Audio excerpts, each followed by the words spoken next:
На 8 км в Пирин планина над Гоце Делчев се намира село Делчево. Голяма част от старите къщи тук са купени от жители на района или чужденци, реставрирани и превърнати в чудесни места за отдих с осигурени условия за селски туризъм. Повечето къщи са обявени за архитектурни паметници на културата. Всяка година на Еньовден и на Трифон Зарезан се провеждат културни фестивали, заради които пристигат много чуждестранни туристи. В уютните ресторанти можете да се насладите на десетките местни кулинарни специалитети, на тръпчивото гъсто червено вино и прословутата българска ракия. Трябва да отбележим, че хората в този район са изключително гостоприемни, сърцати и умеят да се веселят.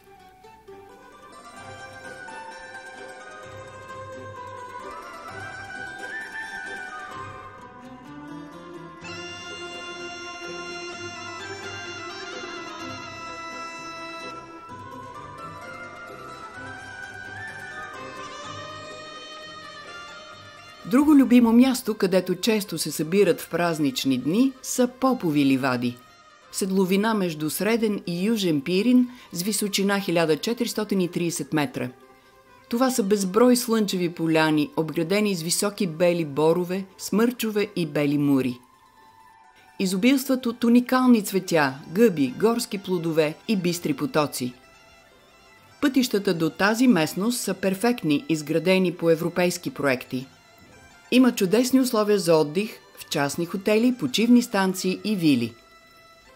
На Попови ливади всяка година се провежда голям събор, с който се отбелязва годишнината от избухването на Илинденско-Преображенското въстание.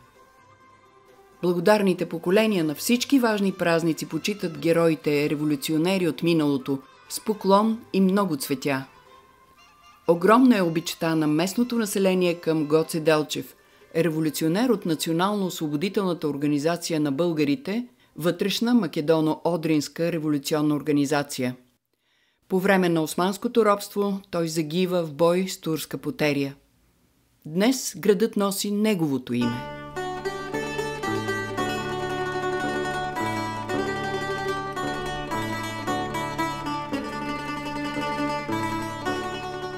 Хората в Гоце Делчев могат да се похвалят с много нови придобивки, а една от тях е красив и поддържан парк в центъра на града. Магнит и за младите, и за по-възрастните.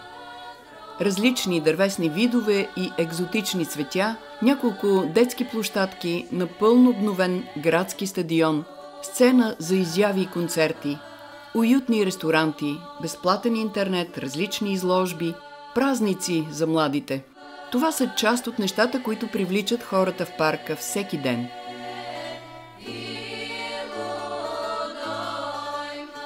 Голямо предимство за всички, които искат да инвестират в района, е ниският данък за инвеститорите, облекченията и съдействието, което осигурява местната власт. 3 от предприятията са с чуждестранен капитал. Те осигуряват около 4000 работни места за града и за региона. 20 години вече най-големият немски инвеститор в района произвежда висококачествена дамска и мъжка конфекция, която се продава в различни страни по света. Пиринтекс и 3 дъщерни фирми са направили инвестиции за около 25 милиона евро. Цеховете са оборудвани със съвременна техника, направен е и специален учебен център. Към 2013 година тук работят 3060 души от района.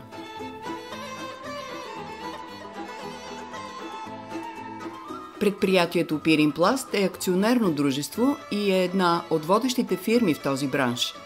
Произвежда поликарбонатни плоскости, полипропиленово ВЛПП, полимерни мрежи, пластмасови изделия за бита и други продукти. Около 80% от производството е износ за Италия, Швеция, Германия, Израел, Гърция, Литва и други страни. И още едно предприятие с чуждестранен капитал, чието производство радва много деца по света. Наталия ММ от години вече произвежда миниатюрните детски играчки в шоколадовите яйца, така желани от малките ни любими синове и дъщери. Един от най-радостните празници за хората в Гоце Делчев е празника на българската писменост и култура – 24 май.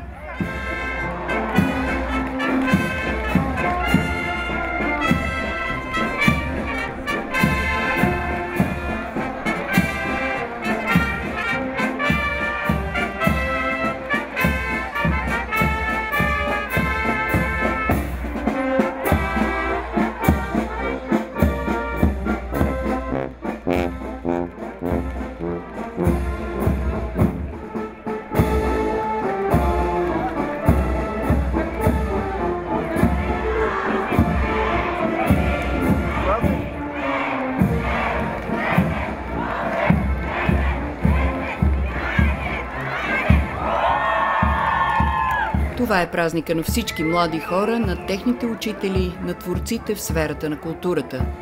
Всяка година на този ден кметът на града награждава най-достойните със специални отличия.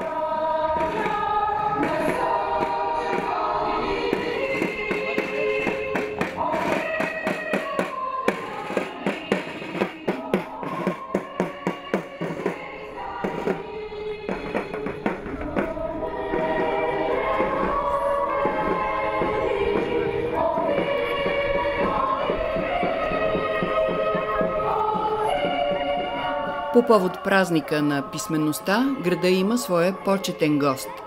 Общината е поканила най-умният човек на планетата с най-висок коефициент на интелигентност – 198.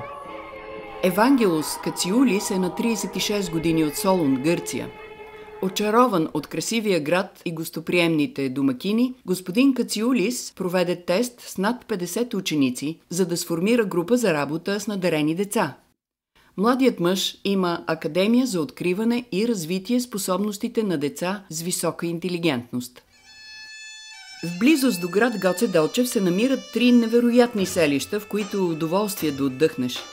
Посока на Родопа планина са прочутите огняновски минерални извори, около които са построени малки красиви хотели с басейни и възможност за спа туризъм. Качествата на топлата минерална вода в село Огняново са уникални и лекуват много заболявания. Близо до тези извори са разположени 2 други селища – архитектурни шедьоври, където отсядат десетки художници, писатели и артисти. В Лещен и Ковачевица много чужестранни туристи се тълпят през лятото по кълдърмените улици и в уютните семейни ресторанти с екологична домашна кухня. Къщите са изцяло изградени от камък и дърво, а при реставрация се запазва автентичния архитектурен стил. Невероятната красота на тези селища често привлича екипи, които снимат музикални клипове и игрални филми. В село Лещен ще се насладите на кристален въздух и много красива гледка към Пирин планина и към Гърция. Ковачевица е обявена за архитектурен резерват и е запазила изгледа си както е бил през 18 век. Селото е едно от най-известните в България, разположено е на река Канина, а пътя надолу води към долината на река Места. Първите сведения за селището са от 15 век. Много от старинните къщи са реставрирани и в тях отсядат туристи през цялата година. В целия район около Гоце Делчев хората грижливо пазят своите традиции. Старите поверия, приказки, празници, песни и танци. Всяка година Гоце Делчев е домакин на фолклорния фестивал «Културна мозайка Неврокопски панаир». Има школи, в които може да играете красивите български хора. Има самодейни състави, много музиканти и певци, които прославят България по света. Тук през 1946 година е създаден първият самодеен ансамбъл в България – Неврокопският ансамбъл за народни песни и танци. Ще се насладите на техния талант, ако дойдете по тези вълшебно красиви места, където ви очаква гостоприемство и широката усмивка на добри хора. Мястото наистина е уникално. Съчетава чиста природа, минерална вода, красива гора, гостоприемни хора, запазен български дух, традиции и етнография. Гоце Делчев е удобно място и за туристите, които обичат морето и планината. В рамките на един ден може да карате ски в Банско, което се намира на 40 км, и да направите плаж в Кавала на Бяло море, на 100 км от Гоце Делчев. Винаги сте желани наши гости.